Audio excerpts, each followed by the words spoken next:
Olá, meu querido. Muito bom dia. Eu estou aqui hoje num ambiente diferente, né? Estou aqui gravando esse vídeo do Encontro de Vida Vitoriosa, com essa vegetação atrás de mim, esse sonzinho ao fundo, e estamos aqui vivendo tempos muito preciosos. Deus tem derramado a sua presença aqui e tem falado ao coração do seu povo. Teremos muitos testemunhos para contar. Mas eu estou aqui para seguir no estudo da célula dessa semana, ou desse mês, né? Para essa semana, o estudo da célula continua falando sobre Jesus. Nós estamos redescobrindo Jesus, trazendo Jesus para o foco, trazendo Jesus para a nossa conversa, para a nossa meditação. E o título do estudo dessa semana é o passo 1. O passo 1 de Jesus foi fazer discípulos. A primeira coisa que Jesus fez efetivamente no seu ministério, ele teve um preparo para o seu ministério, mas iniciou o ministério como uma das primeiras coisas, fazendo o quê? Chamando discípulos. Convidando pessoas para andarem com ele, para aprenderem no dia a dia como era a vida sob a perspectiva de Deus. E aí ele ensinou valores, ensinou princípios, abriu o entendimento daqueles homens para perceberem aspectos que passavam batido, né? Que a religião ocultava pela sua incapacidade de enxergar tudo. Mas ele, na perspectiva de Deus, com uma mente sensível ao plano e ao propósito de Deus, abriu o nosso entendimento. E preparou esses homens para aquilo que viria. Preparou esses homens para serem sua voz, seus braços, suas mãos, para serem aqueles que iam levar adiante a sua mensagem e o seu ministério. Jesus pregou o Evangelho, a boa nova, que exigia, requeria uma atitude inicial, que a gente tem trabalhado durante outras semanas, a atitude inicial para entrar, para ingressar no reino de Deus, para abraçar o reino de Deus, é o arrependimento. É uma mudança de mentalidade. E Jesus precisava que essa mudança de mentalidade ficasse visível através do testemunho. Por isso que o testemunho é a coisa fundamental da pregação do Evangelho. A pregação do Evangelho não é a exposição eloquente de sabedoria, de intelectualidade. Paulo disse certa vez, a minha palavra não consistiu em pregação persuasiva de sabedoria, ou seja, um discurso, uma exposição de conhecimento, mas consistiu em manifestação de poder do Espírito Santo. Então, a gente percebe por isso aí a importância que Jesus dá ao testemunho. Quando ele enviou os seus discípulos, ele disse: vocês serão minhas testemunhas. A pregação do Evangelho consiste em testemunhar, em mostrar não só com palavras, mas com a própria vida, aquilo que Deus fez na sua vida, aquilo que Deus construiu em você, aquilo que Deus transformou em você. Jesus era um padrão, era um modelo a ser seguido. Mas apesar de Jesus ter falado que nós faríamos coisas maiores do que ele fez, ele ainda continua sendo um modelo inalcançável. Na nossa cabeça, no nosso entendimento, na nossa maneira de ver as coisas, a gente acaba colocando Jesus num patamar inalcançável. Porque a gente enxerga em Jesus prerrogativas para além da humanidade dele. Mas Jesus foi tão sábio, ele sabia que a gente teria dificuldade de usar Jesus como um modelo, porque Jesus sempre na nossa cabeça está acima de nós em todos os aspectos. O que ele fez? Ele escolheu homens. Ele não procurou os os seminários, ele não procurou as escolas de doutores, ele não procurou os poderosos da terra para deles tirar os seus discípulos. Ele foi nas pessoas simples, nas pessoas comuns, foi nos pescadores. Ele pegou gente do povo, gente simples, gente como nós, gente que não tem voz, que não tem vez, gente que não, em princípio, não traz impacto a ninguém, não impacta o mundo, não impacta a vida. Ele pegou o cara simples, pescador, o cara humilde. Pegou um cara como Mateus, que não era, que financeiramente era um cara que tinha lugar na sociedade, mas que tinha um estigma, era mal visto, era rejeitado pelos judeus, porque era tido como um pecador, alguém amigado com o Império Romano. Então Jesus escolheu esse tipo de pessoa. Alguns que não parecem nada, parecem não ser coisa alguma, outros que são julgados por aquilo que são. E transformou a vida dessas pessoas, ensinou os princípios do reino a essas pessoas, delegou autoridade a essas pessoas e comissionou essas pessoas, chamou para que eles continuassem o seu ministério. E a gente vê essas pessoas fazendo exatamente as coisas que Jesus fez. O que significa isso? Significa que eles são alguma coisa imitável. Se a gente pôr na cabeça que Jesus, se nós pusermos na cabeça que Jesus é um padrão inalcançável, Pedro não é. Pedro, a gente vê os erros de Pedro, as dificuldades de Pedro, o processo de Pedro e a vitória de Pedro, a chegada de Pedro. Paulo e tantos outros, a gente vê homens falhos, cujos erros não são escondidos nas Escrituras, mas que são um padrão, são uma referência. Então, se o passo 1 de Jesus foi fazer discípulos, o passo 1 de cada um de nós é ser discípulo. O passo 1 de cada um de nós é imitar.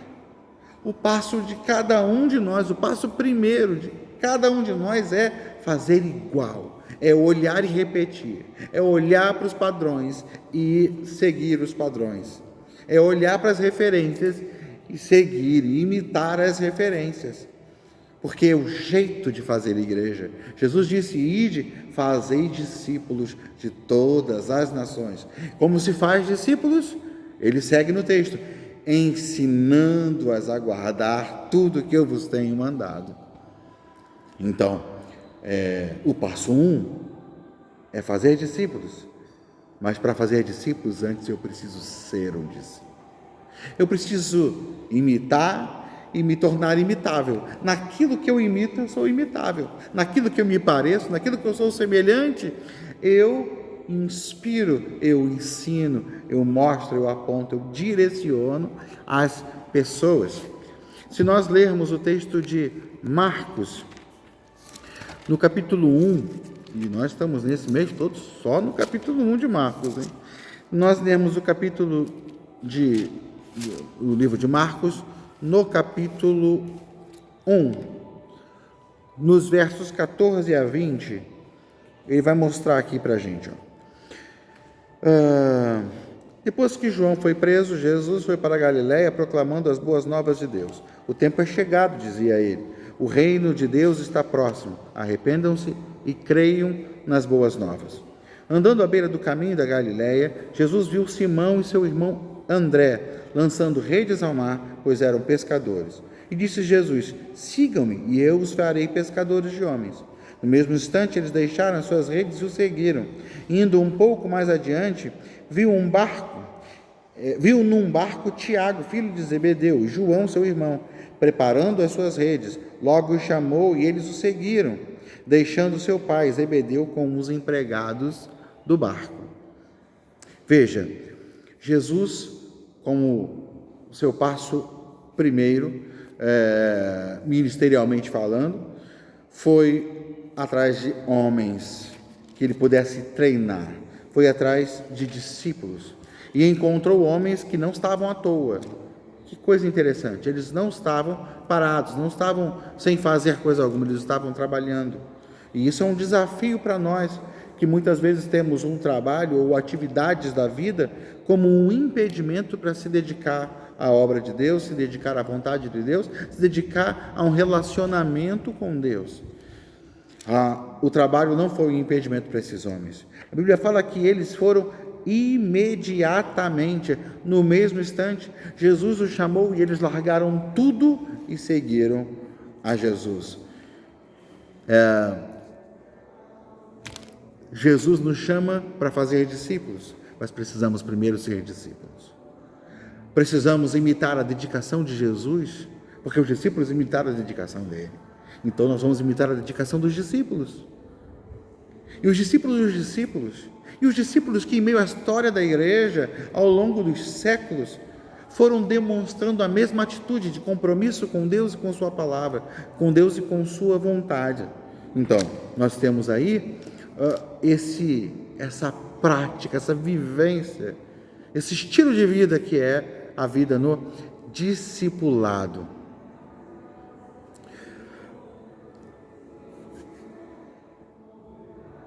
Falar que nós devemos ser modelos para as pessoas nos coloca numa posição de desafio muito grande. Porque dizer que Jesus é um modelo, que os discípulos é um modelo, isso aí é tranquilo para a gente. Eles são mesmo, nós os admiramos. Mas dizer que nós devemos ser admirados, como é o que eu estou falando aqui, nós devemos ser imitados, é alguma coisa que a gente não toma para si esse compromisso. Quando Paulo fala lá em 1 Coríntios capítulo 11, versículo 1, ele diz assim: sede meus imitadores como eu sou de Cristo. A gente meio que fala assim, mas Paulo podia falar isso, ele era sinistro. Mas e nós? Será que não pesa sobre nós mesmo o desafio de falarmos, sejam meus imitadores, de deixarmos a nossa vida à mostra, para que as pessoas aprendam conosco a amar a Jesus, a seguir a Jesus? Esse é um desafio grande. Mas o Paulo, que a gente acha que era tão impressionante, que tinha toda a condição de falar como se por ele mesmo fosse capacitado para ser a grande figura que foi, ele diz algo muito interessante em Filipenses, no capítulo 3, versículos 12 a 17. Diz assim: não que eu já tenha obtido tudo isso, ou tenha sido aperfeiçoado. Paulo não se via como a gente o vê. A gente vê Paulo como um cara completo, um cara especial. Paulo não se via como alguém especial, nem como alguém completo, nem como alguém que tinha resolvido tudo na sua vida. Havia pendências na vida de Paulo, que nós não conhecemos, mas ele conhecia, ele sabia, e estava tratando disso ao passo que andava com Jesus. E ele está dizendo isso para a gente: olha, eu não alcancei tudo, eu ainda não fui aperfeiçoado, né? Mas o que eu faço? Prossigo para alcançá-lo. O fato é que a gente se reconhece limitado, se reconhece imperfeito, como Paulo se reconhece aqui, como alguém que ainda não obteve tudo, e a gente paralisa, como se não tivesse mais sentido buscar, uma vez que a gente nunca vai chegar, nunca vai alcançar. Não, a gente não alcança porque não busca, porque se buscar, se insistir em buscar, a gente vai alcançar, não a completude, não a plenitude, porque ainda estamos nessa realidade terrena que nos impede de viver a plenitude da santidade que deveríamos viver. Mas a gente está no alvo, a gente está no propósito, a gente está na busca, a gente está dedicando, a gente está entregando. Por isso que Paulo fala: eu não alcancei tudo, eu não fui perfeitamente aperfeiçoado, mas eu estou prosseguindo. Esse é o meu alvo, eu estou prosseguindo para o alvo. Eu estou prosseguindo para aquilo que também fui alcançado por Cristo Jesus. No versículo 13 ele diz: irmãos, não penso que eu mesmo já o tenha alcançado, mas eu faço uma coisa, eu esqueço das coisas que ficam para trás e avanço para as que estão diante de mim. Então eu estou deixando coisas para trás. Hoje eu não estou tão bom quanto poderia estar amanhã, mas estou melhor do que fui ontem. Eu estou deixando coisas para trás, prosseguindo para o alvo, a fim de ganhar o prêmio do chamado celestial de Deus em Cristo Jesus. Ele fala, todos nós que alcançamos a maturidade, devemos ver as coisas dessa forma. E, se em algum aspecto vocês pensam de modo diferente, isso também Deus esclarecerá. Ou seja, quem é maduro entende as coisas dessa forma. Quem é maduro entende com muita simplicidade, eu não alcancei tudo que poderia alcançar, mas eu estou no processo. Já alcancei alguma coisa e prossigo para alcançar mais, porque eu tenho um alvo. Jesus é minha meta. Ele é minha referência. E aí no versículo 16 ele diz, tão somente vivamos de acordo com o que já alcançamos. Irmãos, versículo 17, ele se mostra incompleto, ainda precisa ser aperfeiçoado, não alcançou tudo e está caminhando para alcançar, investindo para chegar nesse lugar. Mas mesmo que ele não tenha alcançado tudo, mesmo que ainda haja pendências, mesmo que ainda haja coisas que estão em processo de se ajustarem, de se acertarem em sua vida, olha o que ele diz no versículo 17, irmãos, sigam unidos o meu exemplo e observem os que vivem de acordo com o padrão que apresentamos a vocês. Ou seja, Jesus estava sendo imitado por Paulo. Paulo ainda não tinha conseguido chegar no padrão de Jesus, mas já era um padrão a ser imitado. Nós estamos no mesmo processo de Paulo, a cada dia aprendendo, a cada dia crescendo e se tornando um padrão a partir daquilo que já alcançamos. Que Deus abençoe você, que Deus anime o seu coração, fortaleça a sua fé. A obra que Ele fez na sua vida é genuína. Não paralise, não trave, siga adiante. Siga tendo Jesus como referência, como modelo para você. Imite Jesus. E a cada passo de crescimento que você der, alguém vai estar te vendo e inspirando e sendo inspirado pela sua vida. Também não espere ninguém te ver simplesmente. Se mostre. Pegue pessoas que caminham há menos tempo que você com o Senhor e ensine para elas segredos, dicas. Mostre para elas como elas podem melhorar e avançar. Amém, meu querido? Que Deus abençoe você, que Deus multiplique sabedoria e graça na sua vida e que Deus ganhe o seu coração todos os dias. Amém? Que essa célula nessa semana seja uma grande bênção. Não fuja da raia. Imite e se deixe imitar. Deus te abençoe.